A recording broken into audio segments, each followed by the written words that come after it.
ನಮಸ್ಕಾರ ವೀಕ್ಷಕರೇ, ಸುಮನ್ ಟಿವಿ ಕನ್ನಡ ಕಾರ್ಯಕ್ರಮಕ್ಕೆ ಸ್ವಾಗತ. ನಾನು ಉಷಾ.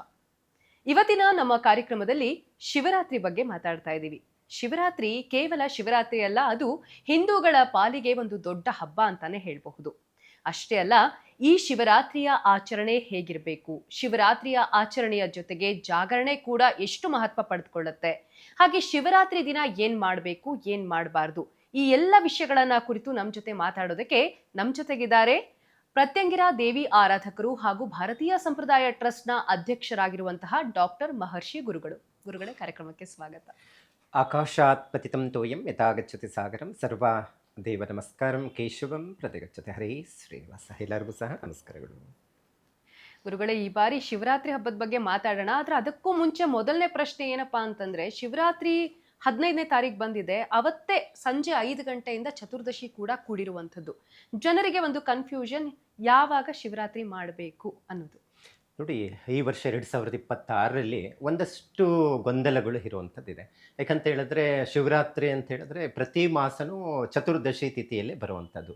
ಮಹಾಶಿವರಾತ್ರಿ ಅಂತ ಹೇಳಿದ್ರೆ ವರ್ಷಕ್ಕೊಂದು ಸತಿ ಆಚರಣೆ ಮಾಡುವಂಥದ್ದು ನಾವು ನೋಡ್ತೀವಿ. ಅದರಲ್ಲಿ ಸಹ ಒಂದಷ್ಟು ಗೊಂದಲಗಳು ಈ ವರ್ಷದಲ್ಲಿ ಇರುವಂಥದ್ದಿದೆ. ಯಾಕಂದರೆ ಚತುರ್ದಶಿ ತಿಥಿ ಪ್ರಾರಂಭ ಆಗೋದು ಅಂತ ಹೇಳಿದ್ರೆ ಸಂಜೆ 5 ಗಂಟೆ 6 ನಿಮಿಷಕ್ಕೆ ಪ್ರಾರಂಭ ಆಗುತ್ತೆ ಭಾನುವಾರ.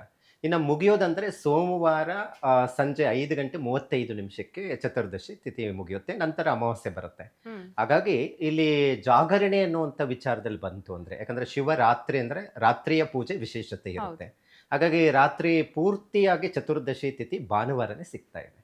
ಹಾಗಾಗಿ ಭಾನುವಾರನೇ ಈ ಹಬ್ಬದ ಆಚರಣೆ ಮಾಡಬೇಕಾಗುತ್ತೆ. ಅಂದರೆ ಶಿವರಾತ್ರಿ ಆಚರಣೆ, ಜಾಗರಣೆ, ಪೂಜೆ ಪುನಸ್ಕಾರಗಳು ಮಹಾ ಶ್ರೇಷ್ಠವಾದಂಥದ್ದು ಅಂತ ಹೇಳುತ್ತೆ. ಸೋಮವಾರ ಬೆಳಗ್ಗಿನ ಜಾವದಲ್ಲಿ ಏನಿರುತ್ತೆ, ಒಂದು ದೇವರ ಶಿವನಿಗೆ ಸೋಮವಾರ ವಿಶೇಷವಾಗಿರೋದ್ರಿಂದ ಸೋಮವಾರ ಪೂಜೆ ಪುನಸ್ಕಾರಗಳು ಮಾಡ್ಕೊಳ್ಳೋದು ಬಹಳ ಉತ್ತಮ ಅಂತ ಹೇಳ್ಬೋದು. ಜಾಗರಣೆ ಇರುವಂಥವರೆಲ್ಲ ಭಾನುವಾರನೇ ಜಾಗರಣೆ ಮಾಡಬೇಕು, ಮತ್ತು ಯಾಮ ಪೂಜೆ ಮಾಡೋದೆಲ್ಲ ಭಾನುವಾರನೇ ಇರುತ್ತೆ. ಓಕೆ, ಸರಿ ಗುರುಗಳೇ. ಇನ್ನು ಶಿವರಾತ್ರಿ ಹಬ್ಬದ ಮಹತ್ವವನ್ನ ತಿಳಿಸ್ಕೊಡೋದಾದ್ರೆ, ಶಿವರಾತ್ರಿ ಅಂದಿದ ತಕ್ಷಣವೇ ವಿಶೇಷ ಅಂತ ಹೇಳಿದ್ರೆ ಶಿವನಿಗೆ ಸಂಬಂಧಪಟ್ಟಂಥದ್ದೇ ಪುರಾಣದಲ್ಲಿ ಬಹಳ ಉಲ್ಲೇಖ ಇರುವಂಥದ್ದು ನಾವು ನೋಡ್ತೀವಿ. ದಕ್ಷ ರಾಜ ಮಗಳಾದಂಥ ಪಾರ್ವತಿ ದೇವಿ ಶಿವನ ಮದುವೆ ಆದಂಥ ದಿನ ಅಂತ ಹೇಳ್ತೀವಿ. ಅಂದರೆ ಪಾರ್ವತಿಯ ವಿವಾಹ ದಿನ ಅನ್ನುವಂಥದ್ದು ಶಿವರಾತ್ರಿ ದಿನ ಅನ್ನುವಂಥದ್ದೇ ಇಲ್ಲಿ ಪುರಾಣದಲ್ಲಿ ನಾವು ನೋಡುವಂಥದ್ದಿದೆ. ಇನ್ನು ಎರಡನೇ ವಿಚಾರದಲ್ಲಿ ನಾವು ನೋಡೋಕೆ ಹೋದರೆ, ಸಮುದ್ರ ಮಥನ ಕಾಲದಲ್ಲಿ ಅಲ್ಲಿ ವಿಷ ಉದ್ಭವ ಆಗುತ್ತೆ. ಒಂದಷ್ಟು ಮಂಥನ ಕಾಲದಲ್ಲಿ ಒಂದು ಕಲ್ಪವೃಕ್ಷ, ಕಾಮಧೇನು ಇವೆಲ್ಲವೂ ಉದ್ಭವ ಆಗುವಂಥದ್ದಿರುತ್ತೆ. ಅಂಥ ಸಂದರ್ಭದಲ್ಲಿ ಅಮೃತನೂ ಅಲ್ಲಿ ಬರುತ್ತೆ, ಅದ್ರ ಜೊತೆಗೆ ವಿಷನೂ ಬರುವಂಥದ್ದಿರುತ್ತೆ. ಎಲ್ಲರೂ ನನಗೆ ಬೇಕು ಅದು ಬೇಕು ಅಂತ ತಗೊಂಡ್ರೆ ವಿಷ ಯಾರೂ ತಗೊಂಡಿಲ್ಲ. ಹಾಗಾಗಿ ಈಶ್ವರ ತನ್ನ ವಿಷವನ್ನ ಸ್ವೀಕಾರ ಮಾಡ್ತಾನೆ, ಕಂಠದಲ್ಲೇ ಹಿರಿಸ್ಕೊತಾನೆ. ಯಾವಾಗ ದೇಹಕ್ಕೆ ಹೋಗ್ಬಿಡುತ್ತೋ ಅನ್ನುವಂಥ ಕಾರಣಕ್ಕೆ ಆ ವಿಷವನ್ನು ಕಂಠದಲ್ಲೇ ಇರಿಸುವುದಕ್ಕೋಸ್ಕರ ಜಾಗರಣೆ ರೀತಿಯಲ್ಲಿ ಅಲ್ಲಿ ಇರುವಂಥದ್ದು ನಾವು ಪುರಾಣದಲ್ಲಿ ನೋಡ್ತೀವಿ. ಅದೇ ಒಂದು ಪ್ರತೀತಿ ಇವತ್ತಿಗೂ ಅಷ್ಟೇ ಜಾಗರಣೆಯನ್ನು ಮಾಡುವಂಥದ್ದು ಇರುತ್ತೆ. ಶಿವನ ನಾಮಸ್ಮರಣೆ ಆಗ್ಬೋದು, ಶಿವನ ಪೂಜೆ ಪುನಸ್ಕಾರಗಳು, ಭಜನೆಗಳು ಮಾಡುವಂಥ ಪದ್ಧತಿ ಇದೆ. ಅದಕ್ಕೆ ಶಿವ ಅದು ವಿಷಕಂಠ ಅಂತಲೇ ಹೆಸರು ಬಂದಿರುವಂಥದ್ದಿದೆ.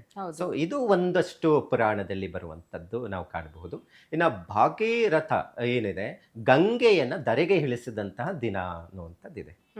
ಸೊ ಇದನ್ನು ಒಂದು ಶಿವರಾತ್ರಿಯಲ್ಲಿ ಬರುವಂಥ ಒಂದು ಪ್ರತೀತಿ. ಮತ್ತು ಅದರ ಜೊತೆಗೆ ಈ ಶಿವ ಲಿಂಗವನ್ನು ಧರಿಸಿರುವಂತಹ ದಿನ ಅಂತ ಹೇಳ್ತೀವಿ. ಅಂದರೆ ಬ್ರಹ್ಮ ವಿಷ್ಣುವಿಗೆ ಒಂದಷ್ಟು ಸಂವಾದಗಳು ನಡೆಯುತ್ತೆ. ಅದರಲ್ಲಿ ಶಿವನ ಮೂಲ ಆದಿ ಮಧ್ಯ ಹುಡುಕೋದಕ್ಕೆ ಪ್ರಯತ್ನ ಮಾಡ್ತಾ ಇರ್ತಾರೆ. ಆಗ ಶಿವ ಲಿಂಗ ಸ್ವರೂಪ ಆಗಿ ಧರಿಸುವಂತಹ ದಿನ ಏನಿರುತ್ತೆ, ಅದನ್ನು ಶಿವರಾತ್ರಿ ಅನ್ನುವಂಥದ್ದನ್ನು ಉಲ್ಲೇಖ ಇದೆ. ಮಹಾಶಿವರಾತ್ರಿ ಅನ್ನೋದು ಹಿಂದೂಗಳ ಪಾಲಿಗೆ ಒಂದು ಮಹತ್ವವಾದ ಮತ್ತು ದೊಡ್ಡ ಹಬ್ಬ ಅಂತಾನೆ ಹೇಳ್ಬಹುದು ಗುರುಗಳೇ. ಅದ್ರ ಜೊತೆಗೆ ಈ ಶಿವರಾತ್ರಿ ಹಬ್ಬದ ದಿನ ಆಚರಣೆ ಹೇಗಿರಬೇಕು, ಅದರಲ್ಲೂ ದೇವಸ್ಥಾನಗಳಿಗೆ ಕೆಲವರು ಹೋಗಿ ಪೂಜೆ ಪುನಸ್ಕಾರಗಳನ್ನ ಮಾಡಿಸ್ತಾರೆ ಅಥವಾ ಅಭಿಷೇಕಗಳನ್ನ ಮಾಡಿಸ್ತಾರೆ, ಇನ್ನು ಕೆಲವರು ಮನೆಯಲ್ಲಿ ಆಚರಣೆಯನ್ನ ಮಾಡ್ತಾರೆ. ಸೊ ಇದರ ಆಚರಣೆ ಯಾವ ಥರ ಇರಬೇಕು? ನೋಡಿ, ಬೆಳಗ್ಗೆ ದಿನ ಜಾವ ನಿತ್ಯ ಕರ್ಮ ಅನುಷ್ಠಾನವಾಗಿ ಶಿವನ ನಾಮಸ್ಮರಣೆಯನ್ನು ಮಾಡುವಂಥದ್ದು. ಶಿವನ ನಾಮಸ್ಮರಣೆ ಅಂತ ಹೇಳಿದ್ರೆ ಶಿವನ ಬೀಜಾಕ್ಷರ ಮಂತ್ರ, ಅದು ಪಂಚಾಕ್ಷರ ಮಂತ್ರ ಅಂತ ಹೇಳ್ತೀವಿ. ಓಂ ನಮಃ ಶಿವಾಯ ಅನ್ನುವಂಥದ್ದು ಮಂತ್ರದಿಂದ ಪ್ರಾರಂಭ ಮಾಡಿ ಶಿವನಿಗೆ ಅಭಿಷೇಕಾದಿಗಳನ್ನು ಮಾಡಿ, ಜಾಗರಣಾದಿಗಳನ್ನು ಮಾಡಿ ಸಂಕಲ್ಪವನ್ನು ಮಾಡುವಂಥದ್ದು. ಪ್ರತಿ ಮನೆಯಲ್ಲಿ ಶಿವನ ಆರಾಧನೆ ಮಾಡುವಂಥವ್ರು ಇದ್ದಾರೆ ಅಂತ ಹೇಳಿದ್ರೆ ಹೆಚ್ಚಿನ ಮಟ್ಟಿಗೆ ಒಂದು ಲಿಂಗ ಇಟ್ಟಿರ್ತಾರೆ. ಅದರಲ್ಲಿ ಪ್ರಮುಖವಾಗಿರುವಂಥ ಸ್ಫಟಿಕ ಲಿಂಗ ಮತ್ತೆ ಅದ್ರ ಜೊತೆಗೆ ಈ ರಸಮಣಿ ಅಂತ ಹೇಳ್ತೀವಿ, ಅಂದ್ರೆ ಈ ಪಾದರಸದಿಂದ ಮಾಡಿರುವಂತ ಲಿಂಗ ಇರುತ್ತೆ. ಅದಕ್ಕೆ ಕೈ ಹಳತೆಯ ಒಳಗಡೆ ಇರಬೇಕು, ಗೃಹ ಯಜಮಾನನ ಕೈ ಹಳತೆಯ ಒಳಗಡೆ ಅಂತ ಹೇಳುತ್ತೆ. ಅಂತ ಈ ಲಿಂಗವನ್ನ ಇಟ್ಟಿರುವಂಥವ್ರು ಯಾರಿರ್ತಾರೆ ಅದಕ್ಕೆ ಷೋಡಶೋಪಚಾರ ಪೂಜೆ ಅಂತ ಹೇಳುತ್ತೆ. ಇಲ್ಲಿ ಪೂಜೆಗಳಲ್ಲಿ 2 ವಿಧಾನಗಳನ್ನು ನಾವು ನೋಡಬಹುದು. ವೇದೋಕ್ತವಾಗಿ ಪೂಜೆಯನ್ನು ಮಾಡುವಂತಹದ್ದು ಒಂದಷ್ಟು ಪದ್ಧತಿಗಳನ್ನ ನಾವು ನೋಡ್ತೀವಿ, ಒಂದಷ್ಟು ಪುರಾಣೋಕ್ತವಾಗಿ ಮಾಡುವಂತ ಪೂಜೆ ವಿಧಾನಗಳು ಇರುವಂತದ್ದಿದೆ. ವೇದೋಕ್ತವಾಗಿ ಅಂದ್ರೆ ಪುರೋಹಿತರು ಅಥವಾ ಅರ್ಚಕರು ವೇದವನ್ನ ಕಲ್ತಿರ್ತಾರೆ, ರುದ್ರ ಚಮಕ ಇಂಥವೆಲ್ಲ ಮಂತ್ರ, ಶಿವನ ಮಂತ್ರಗಳನ್ನ ಹೇಳಿ ಷೋಡಶೋಪಚಾರ ಪೂಜೆಯನ್ನು ಮಾಡ್ತಾರೆ. ಸೊ ಅದು ಅದರದೇ ಆದಂಥ ವಿಧಾನಗಳನ್ನ ನಾವು ನೋಡಬಹುದಾಗಿದೆ. ಆದರೆ ಇಲ್ಲಿ ಮನೆಯಲ್ಲಿ ಮಾಡುವಂಥವ್ರು ಸಾಮಾನ್ಯವಾಗಿ ಶಿವನ ಭಕ್ತಿ ಜಾಸ್ತಿ, ಭಕ್ತಿ ಪ್ರಧಾನವಾದಂಥ ಪೂಜೆಯನ್ನು ಸಲ್ಲಿಸುವಂಥದ್ದಿರುತ್ತೆ. ಅದನ್ನು ಪುರಾಣೋಕ್ತವಾಗಿ ಮಾಡುವಂಥದ್ದು. ಅದರಲ್ಲಿ ಪ್ರಮುಖವಾಗಿರೋದು ಭಕ್ತಿಯಿಂದ ಆತ ಶಿವನಿಗೆ ಏನು ನಾವು ಅರ್ಪಣೆ ಮಾಡ್ತೀವಿ ಅದೆಲ್ಲವನ್ನ ತೆಗೆದುಕೊಂತಾನೆ ಅನ್ನುವಂಥದ್ದಿದೆ. ನೋಡಿ, ಶಿವನಿಗೆ ಸಾತ್ವಿಕ ಆಹಾರಗಳನ್ನ ಸೇವನೆ ಮಾಡುವಂಥದ್ದು ಮತ್ತೆ ಹಣ್ಣು ಹಂಪಲುಗಳನ್ನಿಟ್ಟು ನೈವೇದ್ಯ ಮಾಡುವಂಥದ್ದು. ಆದರೆ ಶಿವನಿಗೆ ಬೇಡರ ಕಣ್ಣಪ್ಪ ಮಾಂಸವನ್ನು ಇಟ್ಟರೇನೂ ಸ್ವೀಕಾರ ಮಾಡಿದ್ದಾನೆ. ಸೊ ಇಲ್ಲಿ ನಾವು ಇಲ್ಲಿ ಗಮನಿಸಬಹುದು. ಹಾಗಾಗಿ ಶಿವನಿಗೆ ಪ್ರಮುಖವಾಗಿ ಹೌದು, ಭಕ್ತಿಯಿಂದ ನೀವು ಏನೇ ಶಿವನಿಗೆ ಅರ್ಪಣೆ ಮಾಡಿದ್ರೇನು ಪ್ರಮುಖವಾಗಿ ಫಲಗಳನ್ನು ಕೊಡುತ್ತೆ ಅಂತ ಹೇಳುತ್ತೆ. ಹಾಗಾಗಿ ಶಿವರಾತ್ರಿಯ ದಿನ ಶಿವನಿಗೆ ಭಸ್ಮ ಆರತಿಯನ್ನ ಮಾಡುವಂಥದ್ದು, ಮತ್ತೆ ಅಭಿಷೇಕಕ್ಕೆ ಹೆಚ್ಚು ಮಹತ್ವವನ್ನು ಕೊಡುವಂಥದ್ದು. ಹಾಲು, ತುಪ್ಪ, ಜೇನುತುಪ್ಪ, ಮೊಸರು ಇಂಥದ್ರಿಂದ ಷೋಡಶೋಪಚಾರ ಪೂಜೆಯಲ್ಲಿ ಬರುವಂಥದ್ದು ಹಾಲು ಅಭಿಷೇಕವನ್ನ ಮಾಡುವಂಥದ್ದು. ಮನೆಯಲ್ಲಿ ಮಂತ್ರನೇ ಹೇಳಬೇಕು ಅಂತೇನಿಲ್ಲ, ಅದನ್ನ ಹಾಲು ಮತ್ತು ಮೊಸರಿಂದ ತೊಳೆದು ಲಿಂಗವನ್ನ ಪೂಜೆಯನ್ನು ಮಾಡುವಂಥದ್ದು. ಮತ್ತೆ ಪ್ರಮುಖವಾಗಿ ಬಿಲ್ಪತ್ರೆಯಿಂದ ಅರ್ಚನೆ ಮಾಡುವುದು, ಬಿಲ್ಪತ್ರೆ ಹಾರ, ಅದರ ಜೊತೆಗೆ ಈ ರುದ್ರಾಕ್ಷಿಯಿಂದ ಮಾಡಿರುವಂತಹ ಮಾಲೆಯನ್ನು ಹಾಕಿ ಅರ್ಚನೆ ಮಾಡುವಂಥದ್ದು. ಮತ್ತು ಯಾರಾದರೂ ಜಾಗರಣೆ ಇರುವಂಥವ್ರು ಇದ್ದಾರೆ ಅಂತ ಹೇಳಿದ್ರೆ ರಾತ್ರಿ ಕಾಲನೂ ಜಾಗರಣೆ ಇರಬಹುದು. ಮತ್ತು ಮನೆಯಲ್ಲಿ ಸಹ 3 ಬಾರಿ ಅಥವಾ 4 ಬಾರಿ ಅಭಿಷೇಕವನ್ನು ಮಾಡಬಹುದು ಜಾಗರಣೆ ಮಾಡುವಂಥವ್ರು. ಯಾಕಂತ ಹೇಳಿದ್ರೆ ಅಭಿಷೇಕಕ್ಕೆ ಶಿವನಿಗೆ ನಾವು ಹೆಚ್ಚಿನ ಮಹತ್ವವನ್ನು ಕೊಡುವಂಥದ್ದು. ಅಭಿಷೇಕ ಪ್ರಿಯ ಅಂತ ಹೇಳ್ತೀವಿ, ವಿಷ್ಣುವಿಗೆ ಅಲಂಕಾರ ಪ್ರಿಯ ಅಂತ ಹೇಳ್ತೀವಿ. ಹಾಗಾಗಿ ಶಿವನಿಗೆ ನೀವು ಎಷ್ಟೇ ಅಭಿಷೇಕವನ್ನು ಮಾಡಿದ್ರೂ ತೃಪ್ತನಾಗ್ತಾನೆ ಅನ್ನುವಂಥದ್ದನ್ನು ಇಲ್ಲಿ ಕಾಣಬಹುದಾಗಿದೆ. ಓಕೆ ಗುರುಗಳೇ, ಇನ್ನು ಈ ಪೂಜೆ ಸಮಯ ಏನಿದೆಯಲ್ಲ ಅದು ತುಂಬಾ ಪ್ರಮುಖವಾದಂತ. ಅದರಲ್ಲೂ ಶಿವನಿಗೆ ಶಿವರಾತ್ರಿ ದಿನ 4 ಯಾಮಗಳಲ್ಲಿ ಪೂಜೆಯನ್ನ ಮಾಡಬೇಕು ಅಂತ ಹೇಳ್ತಾರೆ. ಸೊ ಆ 4 ಯಾಮಗಳ ಸಮಯ ಯಾವ ತರ ಇರುತ್ತೆ ಅಂತ ನೋಡಿ, ಈ ಯಾಮಗಳು ಪೂಜೆ ಅಂತ ಹೇಳಿದ್ರೆ ರಾತ್ರಿಯಲ್ಲಿ ಶಿವರಾತ್ರಿ ದಿನ ಮಾಡುವಂತ ಪೂಜೆ ಆಗಿರುತ್ತೆ. ಅಂದ್ರೆ 4 ಬಾರಿ ದೇವರಿಗೆ ಅಭಿಷೇಕವನ್ನು ಮಾಡುವಂಥದ್ದು. 3 ಗಂಟೆ ಕಾಲ ಪೂಜೆ ವಿಧಾನ ಇರುತ್ತೆ. ಒಂದು ಯಾಮದಲ್ಲಿ 3 ಗಂಟೆ ಶಿವನನ್ನು ಆರಾಧನೆ ಮಾಡುವಂಥ ಪದ್ಧತಿ. ಅದರಲ್ಲಿ ರುದ್ರ ಹೇಳಿ ಅರ್ಚನೆ ಮಾಡುವಂಥದ್ದು, ಮತ್ತೆ ಚಮಕದಿಂದ ದೇವರಿಗೆ ಅರ್ಪಣೆ ಮಾಡುವಂಥದ್ದು, ಮಂತ್ರಗಳಿಂದ ಘೋಷಣೆ ಮಾಡುವಂಥದ್ದಾಗ್ಬೋದು, ಹೋಮ ಹವನಾದಿಗಳನ್ನು ಮಾಡುವಂಥದ್ದು ಇರುತ್ತೆ. ಒಂದು ಯಾಮದಲ್ಲಿ ಸಂಜೆಯ ವೇಳೆ ಅಂದರೆ ಶಿವರಾತ್ರಿ ಚತುರ್ದಶಿ ತಿಥಿ ಏನಿರುತ್ತೆ ಸಂಜೆಯ ವೇಳೆ ಪ್ರಾರಂಭ ಆಗುತ್ತೆ. ಅಲ್ಲಿ ನೀರು ಮತ್ತೆ ಹಾಲಿಗೆ ಮಹತ್ವವನ್ನು ಕೊಡ್ತೀವಿ. ಹಾಲು ನೀರನ್ನು ಹಾಕಿ ರುದ್ರ ಚಮಕವನ್ನು ಹೇಳಿ ಅಭಿಷೇಕವನ್ನು ಮಾಡ್ತಾ ಇರುವಂಥದ್ದು. ಸೊ ಇದು ಒಂದು ಯಾಮ ಆಗುತ್ತೆ. ಮತ್ತೆ 10 ರಿಂದ 11 ಗಂಟೆ ಮಧ್ಯಕಾಲದಲ್ಲಿ ಏನು ಬರುತ್ತೆ ಅದು 2ನೇ ಯಾಮದ ಪೂಜೆ ಅಂತ ಹೇಳ್ತೀವಿ. ಇನ್ನು ಮಧ್ಯಾಹ್ನ ಹೇಗೆ ನಾವು ನಿಷಿದ್ಧ ಪೂಜೆಗೆ ಅಂತ ಹೇಳ್ತೀವಿ, ರಾತ್ರಿ ಚತುರ್ದಶಿ ತಿಥಿ ಶಿವನಿಗೆ ಬಹಳ ವಿಶೇಷವಾದಂಥದ್ದು ಅಂತ ಹೇಳ್ತೀವಿ. ಹಾಗಾಗಿ ಅಲ್ಲಿ 12 ಗಂಟೆಯಿಂದ 1 ಗಂಟೆ 2 ಗಂಟೆ ಕಾಲದವರೆಗೂ ಪೂಜೆಯನ್ನು ಸಲ್ಲಿಸುವಂಥದ್ದು ಇರುತ್ತೆ. 3ನೇ ಯಾಮ ಪೂಜೆ. 4ನೇದು ಮುಂಜಾನೆ ಪೂಜೆ ಮಾಡುವಂಥದ್ದು. ಸೊ ಅಲ್ಲಿ ಸಂಜೆ ಮಾಡುವಂಥದ್ದು ಏನಿರುತ್ತೆ ಹಾಲು ಮತ್ತೆ ನೀರಿಂದ ಅಭಿಷೇಕ ಮಾಡ್ತಾರೆ. 2ನೇ ಯಾಮದಲ್ಲಿ ಮಾಡುವಂಥದ್ದು ಮೊಸರಿನಿಂದ ಅಭಿಷೇಕವನ್ನು ಮಾಡುವಂಥದ್ದು. 4ನೇ ಯಾಮ ಪೂಜೆ ಅಂತ ಹೇಳಿದ್ರೆ ತುಪ್ಪದಿಂದ ಅಭಿಷೇಕವನ್ನು ಮಾಡ್ತಾರೆ. ಅತಿಯಾದಂಥ ಹೆಚ್ಚಿನ ತುಪ್ಪವನ್ನ ಹಾಕಿ ಲಿಂಗಕ್ಕೆ ಅಭಿಷೇಕವನ್ನು ಮಾಡುವ ಪದ್ಧತಿ. 4ನೇ ಪೂಜಾ ವಿಧಾನ ಯಾಮದಲ್ಲಿ ಬರುವಂಥದ್ದು ಜೇನುತುಪ್ಪದಿಂದ ಅಭಿಷೇಕವನ್ನ ಮತ್ತೆ ಎಳ್ಳುನೀರಿಂದ ಅಭಿಷೇಕವನ್ನು ಮಾಡುವಂಥದ್ದು ಇರುತ್ತೆ. ಮತ್ತೆ ಕೊನೆಯಲ್ಲಿ ಭಸ್ಮ ಆರತಿ, ಭಸ್ಮದಿಂದ ಶಿವನಿಗೆ ಅರ್ಪಣೆ ಮಾಡಿ ಪೂಜೆಯನ್ನು ಸಲ್ಲಿಸುವಂಥದ್ದಿರುತ್ತೆ. ಒಟ್ಟಾರೆ ಯಾಮ ಪೂಜೆ ಅಂತ ಹೇಳಿದ್ರೆ 4 ಬಾರಿ ಪೂಜೆಯನ್ನು ಸಲ್ಲಿಸುವಂಥದ್ದು. ನಾವು ಪ್ರತಿನಿತ್ಯ ಬೆಳಗ್ಗೆ ಒಂದು ಪೂಜೆ ಮಾಡಿಬಿಟ್ರೆ ಮನೆಯಲ್ಲಿ ಮುಗಿಸ್ಬಿಡ್ತೀವಿ, ಇಲ್ಲ ಅಂದ್ರೆ ಸಂಜೆ ಒಂದ್ಸತಿ ಮಾಡ್ತೀವಿ. ಆದರೆ ಶಿವನಿಗೆ ಶಿವರಾತ್ರಿ ದಿವಸ 4 ಬಾರಿಯನ್ನ ಪೂಜೆಯನ್ನ ಸಲ್ಲಿಸುವಂತ ವಿಧಾನ. ಸಾಮಾನ್ಯವಾಗಿ ಈ ವೀಕ್ ಡೇಸ್ ಅಲ್ಲೆಲ್ಲ ಬಂದ್ರೆ ಶಿವರಾತ್ರಿ ಆಚರಣೆ ಸ್ವಲ್ಪ ಕಷ್ಟ ಅಂತ ಹೇಳ್ಬೋದು, ಯಾಕಂದ್ರೆ ಸ್ಕೂಲ್ಗಳಿರುತ್ತೆ ಅಥವಾ ಕೆಲ್ಸಕ್ಕೆ ಹೋಗೋದಿರುತ್ತೆ. ಆದ್ರೆ ಈ ಬಾರಿ ಭಾನುವಾರ ಬಂದಿರೋದಕ್ಕೆ ಈ 4 ಯಾಮಗಳಲ್ಲಿ ಪೂಜೆಗಳನ್ನು ಕೂಡ ಸಲ್ಲಿಸ್ಕೋಬಹುದು. ಹಾಗಾದ್ರೆ ಹೌದು, ಖಂಡಿತ. ಯಾಕಂತ ಹೇಳಿದ್ರೆ ಪ್ರತಿ ವರ್ಷನೂ ಇದು ಪದ್ಧತಿ ಇದ್ದೇ ಇರುತ್ತೆ, ಒಂದಷ್ಟು ಪೂಜಾ ವಿಧಾನ. ಆದ್ರೆ ಈ ಸತಿ ಭಾನುವಾರ ಬಂದಿರೋದ್ರಿಂದ ಎಲ್ಲ ರಜಾಗಳಿರೋದ್ರಿಂದ ಹೆಚ್ಚು ಮಹತ್ವವನ್ನು ಕೊಟ್ಟಿರುವಂಥದ್ದಿದೆ. ಮತ್ತೆ 12 ಗಂಟೆ ಮೇಲೆ ಆಯಿತು ಅಂದ್ರೆ ಸೋಮವಾರನೇ ಬೀಳುತ್ತೆ. ಹಾಗಾಗಿ ಸೋಮವಾರ ಶಿವನಿಗೆ ವಿಶೇಷವಾದಂಥ ದಿನವಾಗಿರುತ್ತೆ. ಹೌದು. ಸೊ ಹಾಗಾಗಿ ಭಾನುವಾರ ಬೆಳಗ್ಗೆ ಒಂದು ಶಿವರಾತ್ರಿ ಅಂದಿದ ತಕ್ಷಣ ಬೆಳಗ್ಗೆಯಿಂದನೇ ಪೂಜೆಗಳು ಸ್ಟಾರ್ಟ್ ಆಗುತ್ತೆ. ಆದರೆ ಈ ವರ್ಷದಲ್ಲಿ ಬಂದಿರುವಂಥದ್ದು ಏನಂದರೆ ಸಂಜೆಯಿಂದ ಪೂಜೆ ಸ್ಟಾರ್ಟ್ ಆಗಿ ಸೋಮವಾರ ಸಂಜೆವರೆಗೂ ಶಿವನ ಆರಾಧನೆ ಪೂಜೆಯನ್ನು ಮಾಡುವಂಥದ್ದು ಈ ವರ್ಷದಲ್ಲಿ ನೋಡುವಂಥದ್ದು ಇರುತ್ತೆ. ಗುರುಗಳೇ, ಇನ್ನು ಕೆಲವ್ರು ಮನೆಯಲ್ಲಿ ಮಾಡೋರಿಗೆ ಇಷ್ಟು ಸಮಯ ಇಲ್ಲ ಅಂತ ಅನ್ನೋದಾದ್ರೆ, ಈ 4 ಯಾಮಗಳಲ್ಲಿ ಪೂಜೆ ಮಾಡಕ್ ಆಗ್ತಾ ಇಲ್ಲ ಅನ್ನೋಂಥವ್ರು ಕೇವಲ ಮನೆ ಮಟ್ಟಿಗೆ ಈಗ ನಾವು ಪೂಜೆ ಮಾಡ್ತಾ ಇರುವಂತ ಸಂದರ್ಭದಲ್ಲಿ ಒಂದು ಸರಿಗೆ ಭಕ್ತಿಯಿಂದ ಪೂಜೆ ಮಾಡಿದ್ರು ಸಾಕಾಗತ್ತಾ ಅಂತ? ಹೌದು, ಖಂಡಿತ. ಯಾಕಂತ ಹೇಳಿದ್ರೆ ಶಿವನಿಗೆ ನಾವು ಒಂದಷ್ಟು ಪುರಾಣಗಳಲ್ಲಿ ನಾವು ನೋಡಿದಾಗ ನೋಡಿ, ಒಂದು ವಿಷ್ಣುವಿನ ಆಗ್ಬೋದು, ಬ್ರಹ್ಮನ ಒಲಿಸ್ಕೊಂಡು ಒಂದಷ್ಟು ವರಗಳು ಪಡ್ಕೊಂಡಿರೋದು ಕಡಿಮೆ. ಹೆಚ್ಚು ವರವನ್ನು ಪಡ್ಕೊಂಡು ಬೇಗ ಫಲಗಳು ಕೊಟ್ಟಿರೋದು ಶಿವನೇ. ಅದೊಂದಷ್ಟು ಪುರಾಣಗಳಲ್ಲಿ ನಾವು ನೋಡಿದಾಗ ಕಲ್ಯಾಣಾರ್ಥಕವಾಗಿ ಒಂದಷ್ಟು ಕಥೆಗಳಿಂದ ಸಮಸ್ಯೆಗಳು ಬಂದಿರೋದು, ಅದು ಒಂದಷ್ಟು ಒಳ್ಳೆಯದು ಆಗಿರುವಂಥದ್ದು ನಾವು ನೋಡ್ತೀವಿ. ಹಾಗಾಗಿ ಭಕ್ತಿ ಪ್ರಧಾನವಾಗಿರೋದ್ರಿಂದ ಈ ಶಿವರಾತ್ರಿ ಶಿವನ ಪೂಜೆ ಪುನಸ್ಕಾರಗಳಿಗೆ ಒಂದು ಸತಿ ಅರ್ಚನೆ ಮಾಡಿ ಒಂದಷ್ಟು ಶಿವನ ಪಂಚಾಕ್ಷರಿ ಮಂತ್ರವನ್ನು ಪಠನೆ ಮಾಡಿದ್ರೆ ಸಾಕು ಅನ್ನುವಂಥದ್ದು ಇದೆ. ಮನೆಯಲ್ಲಿ ಸಾಧ್ಯವಾದಷ್ಟು ಕೆಲವು ಮನೆಗಳಲ್ಲಿ ಮೈಲಿಗೆ ಇರುತ್ತೆ, ಮಾಡೋಂಗಿರೋದಿಲ್ಲ. ಸೊ ಹಾಗಾಗಿ ಅಂಥ ಸಂದರ್ಭದಲ್ಲಿ ಬರೋ ಸೋಮವಾರ ಮಾಡ್ಬೋದು. ಇಲ್ಲ ಮಾಡಬಹುದು ಅಂತ ಹೇಳಿದ್ರೆ ಒಂದು ಯಾಮದಲ್ಲಿ ಬೆಳಗಿನ ಜಾವ ಪೂಜೆಯನ್ನು ಸಲ್ಲಿಸಿ, ಇನ್ನು ಜಾಗರಣೆ ಇರುವಂಥವರಾದರೆ ಒಂದಷ್ಟು 3 ಬಾರಿ ಮಾಡಿದ್ರೆ ಉತ್ತಮ. ಒಂದು ಸತಿ ಮಾಡಿ ದೇವಸ್ಥಾನಕ್ಕೆ ಹೋಗಿ ದರ್ಶನ ಮಾಡಿದ್ರೇನು ಅದರ ಫಲ ಪ್ರಾಪ್ತಿ ಆಗುತ್ತೆ. ಓಕೆ, ಇನ್ನು ಶಿವನಿಗೆ ಅರ್ಪಿಸುವಂತಹ ಪೂಜೆಯಲ್ಲಿ ಇವು ಇರಲೇಬೇಕು ಅನ್ನೋಂಥದ್ದೇನು, ಹಾಗೆ ಈ ನೀರು ಮತ್ತೆ ಜೇನುತುಪ್ಪ, ಎಳನೀರು ಎಷ್ಟು ಪ್ರಮುಖವಾದ ಪಾತ್ರವನ್ನ ವಹಿಸುತ್ತೆ ಅಂತ ಪೂಜಾ ಸಮಯದಲ್ಲಿ? ನೋಡಿ, ಅಭಿಷೇಕಕ್ಕೆ ಬಹಳ ಮುಖ್ಯವಾಗಿ ಬೇಕಾಗಿರುವಂಥದ್ದಂದ್ರೆ 5 ವಸ್ತುಗಳು ಶಿವನಿಗೆ ಬೇಕೇ ಬೇಕಾಗುತ್ತೆ. ಭಸ್ಮ, ಯಾಕಂತ ಹೇಳಿದ್ರೆ ಶಿವನಿಗೆ ಭಸ್ಮದಿಂದನೇ ಆರತಿಯನ್ನು ಮಾಡುವಂಥದ್ದು. ನಾವು ಒಂದಷ್ಟು ಶಿವಾಲಯಗಳಲ್ಲಿ ನಾವು ನೋಡಿದಾಗ ಭಸ್ಮಾರತಿ ಅಂತಾನೆ ಮಾಡ್ತೀವಿ. ಅಂದ್ರೆ ಅದು ಭಸ್ಮ ಎಲ್ಲಿಂದ ಬರುತ್ತೆ ಅಂದ್ರೆ ಒಂದು ದೇಹವನ್ನ ಸುಟ್ಟಿರುವಂತಹ ಏನು ಭಸ್ಮ ಇರುತ್ತೆ ಅದರಲ್ಲಿ ಆರತಿ ಮಾಡಿಸ್ಕೊಳ್ಳುವಂಥದ್ದು ನಾವು ನೋಡ್ತೀವಿ ಶಿವನಿಗೆ. ಸೊ ಅದು ಬಹಳ ವಿಶೇಷವಾದಂಥದ್ದು. ಮತ್ತೆ ಎರಡನೇದು ಹಾಲು, ಮತ್ತೆ ಮೊಸರು, ತುಪ್ಪ, ಜೇನುತುಪ್ಪ, ಮತ್ತೆ ಎಳೆನೀರು.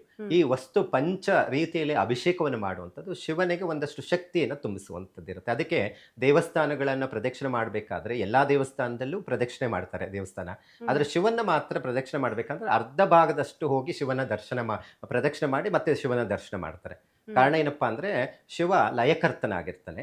ಮತ್ತೆ ಶಿವನ ಮೇಲೆ ಇರುವಂತಹ ಅತಿಯಾದಂತಹ ಬೆಂಕಿಯ ಕೆಂಡದ ರೀತಿ ಇರುವಂತಹ ಶಕ್ತಿ ಅದು ನೆಗೆಟಿವ್ ಆಗಿ ಹರಿದು ಹೋಗ್ತಾ ಇರುತ್ತೆ, ಅಭಿಷೇಕದಲ್ಲಿ ಹೋಗ್ತಾ ಇರುತ್ತೆ. ಅದೇನಾಗುತ್ತೆ, ಅಲ್ಲಿ ಸೋಮಸೂತ್ರದಿಂದ ಹೋಗಿ ಅಲ್ಲಿ ಕುಂಡದಲ್ಲಿ ಹೋಗುತ್ತೆ. ಆ ಕುಂಡದವರೆಗೂ ಹೋಗಿ ಮತ್ತೆ ಹಿಂಬದಿಯಿಂದ ಬಂದು ದರ್ಶನ ಮಾಡುವಂಥದ್ದು ಇಲ್ಲಿ ಕಾಣಬಹುದು.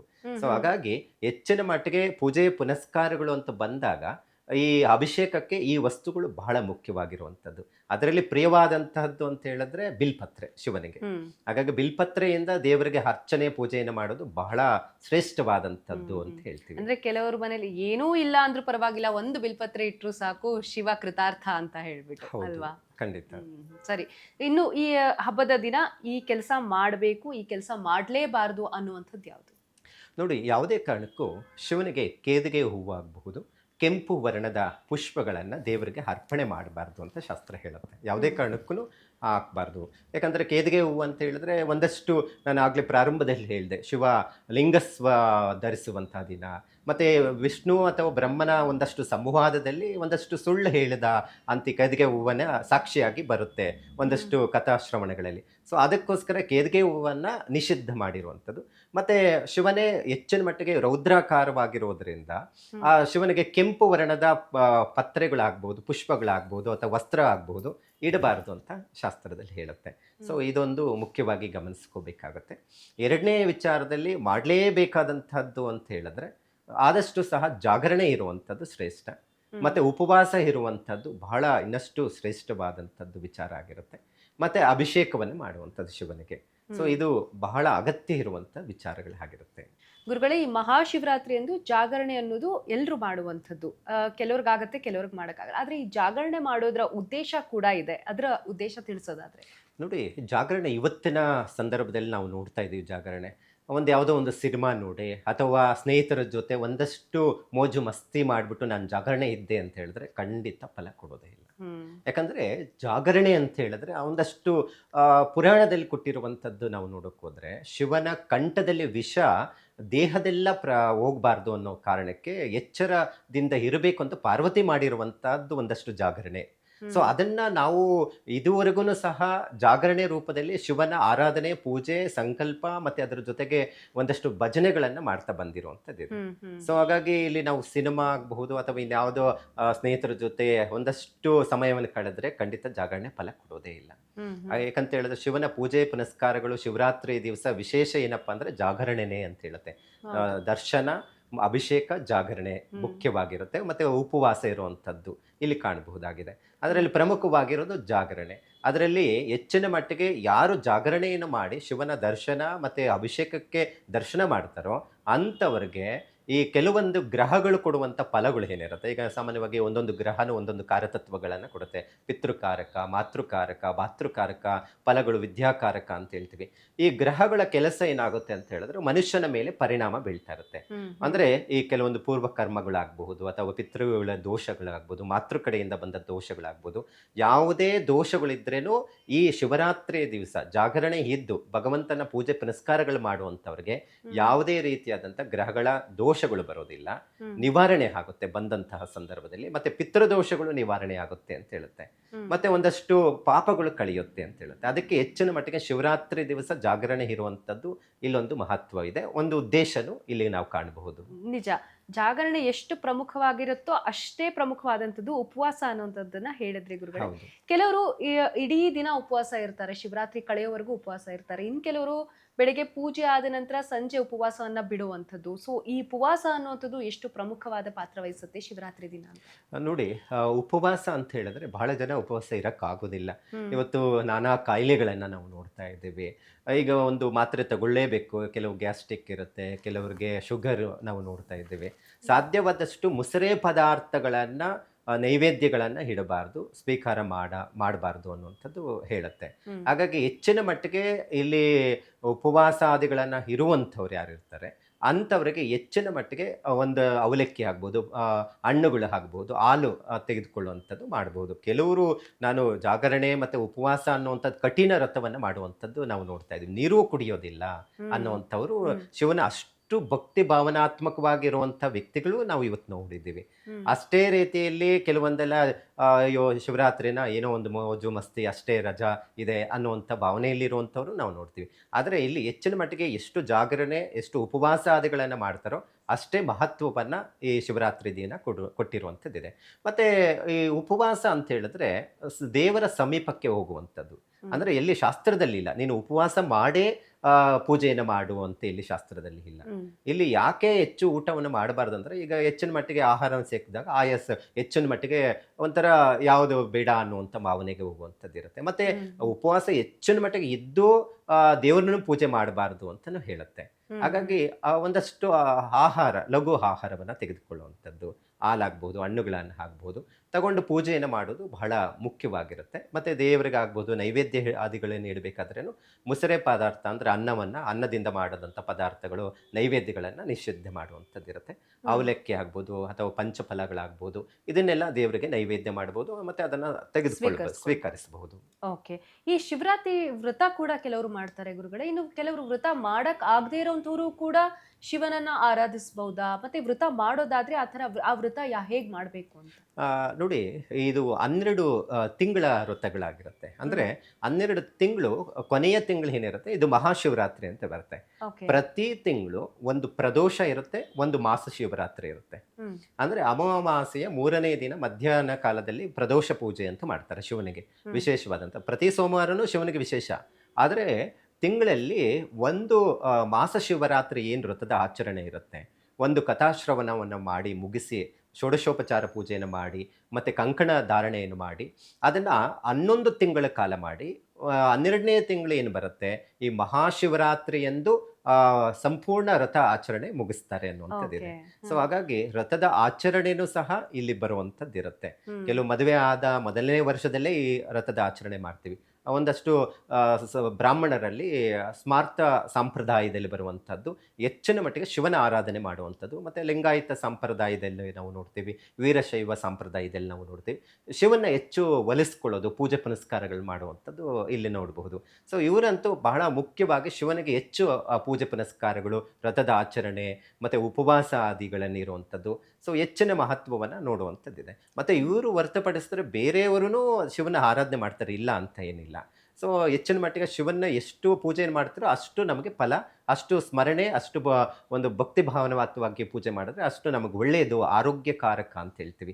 ಆರೋಗ್ಯನೇ ಇವತ್ತು ಏನೋ ಅನಾರೋಗ್ಯ ಇದೆ ಅಂತ ಹೇಳಿದ್ರೆ ಶಿವನ ದೇವಸ್ಥಾನಕ್ಕೆ ಹೋಗಿ ಒಂದು ಅಭಿಷೇಕ ಮಾಡಿಸ್ಬಿಡಿ ಅಂತ ಹೇಳ್ತಾರೆ. ಯಾಕಂದರೆ ಮೃತ್ಯುಂಜಯ, ಕಂಟಕಗಳು ನಿವಾರಣೆ ಮಾಡ್ತಾನೆ ಅನ್ನುವಂಥದ್ದು ನಾವು ಇಲ್ಲಿ ನೋಡಬಹುದು. ಹಾಗಾಗಿ ಶಿವರಾತ್ರಿಯ ದಿವಸ ಈ ಏನು 11 ತಿಂಗಳ ವ್ರತದ ಆಚರಣೆ ಆಗಿ 12ನೇ ತಿಂಗಳು ವ್ರತವನ್ನು ಸಂಪೂರ್ಣ ಮಾಡುವಂಥದ್ದು ಇಲ್ಲಿ ಕಾಣಬಹುದು. ಶಿವನಿಗೆ ಅಂತಂದ್ರೆ ಮನೆಯಲ್ಲಿ ಸಾಮಾನ್ಯವಾಗಿ ಲಿಂಗ ರೂಪದಲ್ಲೇ ನಾವು ಆತನಿಗೆ ಒಂದು ನೈವೇದ್ಯವನ್ನು ಅರ್ಪಿಸೋದು ಅಥವಾ ಪೂಜೆ ಪುನಸ್ಕಾರಗಳನ್ನ ಮಾಡ್ತಾ ಬರ್ತೀವಿ. ಈ ಲಿಂಗಾರಾಧನೆ ಎಷ್ಟು ಪ್ರಮುಖ ಪಾತ್ರ ವಹಿಸುತ್ತೆ, ಅದರ ತಾತ್ವಿಕ ಅರ್ಥ ಏನು ಅಂತ? ಲಿಂಗ ಅಂದಿದ ತಕ್ಷಣನೇ ನಾವು ಇಲ್ಲಿ ಕಾಣಬಹುದು ತಂದೆ ತಾಯಿಯ ಮೂಲ ಯೋನಿ ಭಾಗ ಅಂತ ಹೇಳ್ತೀವಿ. ಸೊ ಇಲ್ಲಿ ಗಮನಿಸಬಹುದು, ಈ ಲಿಂಗಾಕಾರದಲ್ಲಿ ಪೂಜೆ ಪುನಸ್ಕಾರಗಳು ಯಾರೆಲ್ಲ ಮಾಡ್ತಿರೋ ಕೋರಿದ ಇಷ್ಟಾರ್ಥಗಳು ಪ್ರಾಪ್ತಿ ಆಗುತ್ತೆ ಅಂತ ಹೇಳುತ್ತೆ. ಅದರಲ್ಲಿ ಪ್ರಮುಖವಾಗಿರೋದು ಲಿಂಗ ಪೂಜೆಯಲ್ಲಿ ನಾನಾ ರೀತಿಯಾದಂಥ ಪೂಜೆಗಳಿದ್ದಾವೆ. ಸಾಮಾನ್ಯವಾಗಿ ನಾನು ಆಗಲೇ ಪ್ರಾರಂಭದಲ್ಲಿ ಹೇಳಿದೆ, ಸ್ಫಟಿಕದ ಲಿಂಗದ ಪೂಜೆಯನ್ನು ಮಾಡುವಂಥ ವಿಧಾನಗಳನ್ನು ನಾವು ನೋಡಬಹುದು. ಮತ್ತು ಅದರ ಜೊತೆಗೆ ಆರೋಗ್ಯದ ಸಮಸ್ಯೆಗಳು ಹೆಚ್ಚು ಕಾಡ್ತಾ ಇದೆ ಅಂತ ಹೇಳಿದ್ರೆ ಅದರಲ್ಲಿ ಈ ಪಾದರಸದಿಂದ ಮಾಡಿದ್ರಂಥ ಲಿಂಗದಿಂದ ಅಭಿಷೇಕ ಮಾಡಿ ತೀರ್ಥವನ್ನು ತೆಗೆದುಕೊಳ್ಳುವಂಥದ್ದು, ನಾನಾ ಕಾಯಿಲೆಗಳು ಹೋಗುತ್ತೆ ಅನ್ನುವಂಥದ್ದು ಇರುತ್ತೆ. ಮೃತ್ಯುಂಜಯ ಮತ್ತು ಧನ್ವಂತರಿ ಆರಾಧನೆ ಮಾಡಿ ಮಾಡುವಂಥ ಅಭಿಷೇಕ ನೋಡಬಹುದು. ಮತ್ತು ಕೆಲವರಿಗೆ ಮದುವೆಗಳು ಆಗ್ತಾ ಇರೋದಿಲ್ಲ. ಎಷ್ಟೋ ಜನ ಇವತ್ತು ಮದುವೆಗಳ ವಿಚಾರದಲ್ಲಿ ಸಮಸ್ಯೆಗಳಿದೆ, ಮಕ್ಕಳ ವಿಚಾರದಲ್ಲಿ ಅನುಕೂಲ ಆಗ್ತಾ ಇಲ್ಲ ಅನ್ನುವಂಥವ್ರು ಸಹ ಈ ಮಣ್ಣಿನಿಂದ ಮಾಡಿರುವ ಲಿಂಗದ ಆರಾಧನೆ ನಾವು ನೋಡಬಹುದು. ಅದರಲ್ಲಿ ಒಂದಷ್ಟು 9 ಲಿಂಗ ಅಥವಾ 21, 54, 108 ಲಿಂಗಗಳನ್ನು ಮಾಡಿ ಷೋಡಶೋಪಚಾರ ಪೂಜೆಯನ್ನು ಸಲ್ಲಿಸುವಂಥದ್ದಿದೆ. ಇವತ್ತು ಶಿವರಾತ್ರಿ ಅಂದಿದ ತಕ್ಷಣ ಎಲ್ಲೋ ಒಂದು ಕಡೆ ಒಂದಷ್ಟು ಶಿವನ ಹೆಚ್ಚು ಆರಾಧನೆ ಮಾಡುವಂಥವ್ರು 108 ಲಿಂಗದ ಒಂದು ಆಕಾರವನ್ನು ಮಾಡಿ ಮಣ್ಣಿನಿಂದ ಅದನ್ನ ಪೂಜೆಯನ್ನು ಮಾಡಿ, ಷೋಡಶೋಪಚಾರ ಪೂಜೆಯನ್ನು ಮಾಡಿ ಸಮುದ್ರ ನದಿಯಲ್ಲಿ ಬಿಡುವಂಥದ್ದು ಇವೆಲ್ಲವನ್ನ ನಾವು ನೋಡ್ತಾ ಇದ್ದೀವಿ. ಸೊ ಇದರಿಂದ ಏನಾಗುತ್ತೆ ಅಂದ್ರೆ ವಿವಾಹಾದಿಗಳು, ಶುಭ ಕಾರ್ಯಗಳು ನಡೆಯುತ್ತೆ. ಮತ್ತೆ ಅದರ ಜೊತೆಗೆ ಹೆಚ್ಚಿನ ಮಟ್ಟಿಗೆ ಮಕ್ಕಳ ವಿಚಾರದಲ್ಲಿ ಸಮಸ್ಯೆ ಇದೆ, ಮದುವೆ ಆಗಿ ಬಹಳ ವರ್ಷಗಳಾಗಿದೆ, ಮಕ್ಕಳಾಗ್ತಾ ಇಲ್ಲ ಅನ್ನುವಂಥವ್ರಿಗೂ ಅನುಕೂಲ ಆಗಿದೆ. ಮತ್ತು ಕಷ್ಟಗಳು ದೂರ ಆಗುತ್ತೆ ಅಂತ ಹೇಳುತ್ತೆ. ಇವತ್ತು ಎಷ್ಟೋ ಜನ ಎಷ್ಟೇ ಸಂಪಾದನೆ ಮಾಡಿದ್ರೆ ದುಡ್ಡು ನಿಲ್ತಾ ಇಲ್ಲ, ಖರ್ಚುಗಳು ಜಾಸ್ತಿ ಆಗ್ತಾ ಇದೆ, ಮತ್ತು ಅದರ ಜೊತೆಗೆ ಸಾಲದ ಸಮಸ್ಯೆಗಳು ಜಾಸ್ತಿ ಆಗ್ತಾ ಇದೆ ಅಂತ ಹೇಳಿದ್ರೆ ಕರ್ಮಗಳು ಕಳೆಯುತ್ತೆ ಅಂತ ಹೇಳುತ್ತೆ. ಸೊ ಲಿಂಗ ಆರಾಧನೆಯಲ್ಲಿ ಬಹಳ ಮುಖ್ಯವಾಗಿರುವಂಥದ್ದು ಈ ರೀತಿ ಆರಾಧನೆ ಮಾಡ್ಕೊಳ್ಳೋದ್ರಿಂದ ತನ್ನದೇ ಆದಂತಹ ಫಲಗಳನ್ನು ಕೊಡುವಂಥದ್ದು ಇರುತ್ತೆ. ಮಾಡೋ ವಿಧಾನ ಬೇರೆ ಇರಬಹುದು, ಭಕ್ತಿ ಪ್ರಧಾನವಾಗಿ ಮಾಡುವುದು, ಫಲಗಳು ನೇರವಾಗಿ ನಮಗೆ ಪ್ರಾಪ್ತಿ ಆಗುತ್ತೆ. ಸರಿ ಗುರುಗಳೇ, ಶಿವರಾತ್ರಿ ಹಬ್ಬದ ಮಹತ್ವ ತಿಳಿಸ್ಕೊಟ್ರಿ. ಜಾಗರಣೆ ಯಾವ ರೀತಿ ಮಾಡಬೇಕು, ಉಪವಾಸ ಹೇಗಿರಬೇಕು, ಉಪವಾಸ ಮಾಡುವಂಥ ಸಂದರ್ಭದಲ್ಲಿ ಯಾವ ರೀತಿ ಜಪತಪಗಳನ್ನ ಮಾಡಬೇಕು, ನಾವು ಹೇಗೆ ಶಿವನ ಕೃಪೆಗೆ ಪಾತ್ರರಾಗಿರ್ಬೇಕಾಗತ್ತೆ ಆ ದಿನ ಅನ್ನೋದ್ರ ಬಗ್ಗೆ ಸವಿಸ್ತಾರವಾಗಿ ತಿಳಿಸ್ಕೊಟ್ಟಿದ್ದೀರಾ. ಧನ್ಯವಾದ. ಹರೇ ಶ್ರೀನಿವಾಸ. ಸೊ ವೀಕ್ಷಕರೇ, ನೋಡಿದ್ರಲ್ಲ, ಶಿವರಾತ್ರಿ ಅಂದರೆ ಕೇವಲ ಶಿವನನ್ನ ಆರಾಧಿಸೋದು ಮಾತ್ರವಲ್ಲ, ಜಾಗರಣೆ, ಉಪವಾಸ, ಜಪ ತಪಗಳು ಕೂಡ ಪ್ರಮುಖವಾದಂಥ ಪಾತ್ರ ವಹಿಸುತ್ತೆ. ರಾತ್ರಿಯನ್ನ ಕಳೆಯೋದು ಏನಂತಂದ್ರೆ, ಶಿವನ ರಾತ್ರಿಯನ್ನ ಕಳೆಯುವಂಥದ್ದು ಅಜ್ಞಾನದಿಂದ ಬೆಳಕಿನೆಡೆಗೆ ಹೋಗುವಂತಹ ಶಿವರಾತ್ರಿಯಾಗಿದೆ. ಸೊ ಈ ಒಂದು ಕಾರ್ಯಕ್ರಮದಲ್ಲಿ ಸಾಕಷ್ಟು ಮಾಹಿತಿ ಗುರುಗಳು ತಿಳಿಸ್ಕೊಟ್ಟಿದ್ದಾರೆ, ನೀವು ಕೂಡ ಪಾಲಿಸಿ ಅಂತ ಹೇಳ್ತಾ ಎಲ್ಲರಿಗೂ ಶಿವರಾತ್ರಿ ಹಬ್ಬದ ಶುಭಾಶಯವನ್ನ ಮುಂಚಿತವಾಗಿ ತಿಳಿಸ್ತಾ ಕಾರ್ಯಕ್ರಮ ಮುಗಿಸ್ತಾ ಇದ್ದೀನಿ. ನಮಸ್ಕಾರ. ಸುಮನ್ ಟಿವಿ ಕನ್ನಡದಲ್ಲಿ ಜಾಹೀರಾತು ನೀಡಲು ಸಂಪರ್ಕಿಸಿ 9686376663.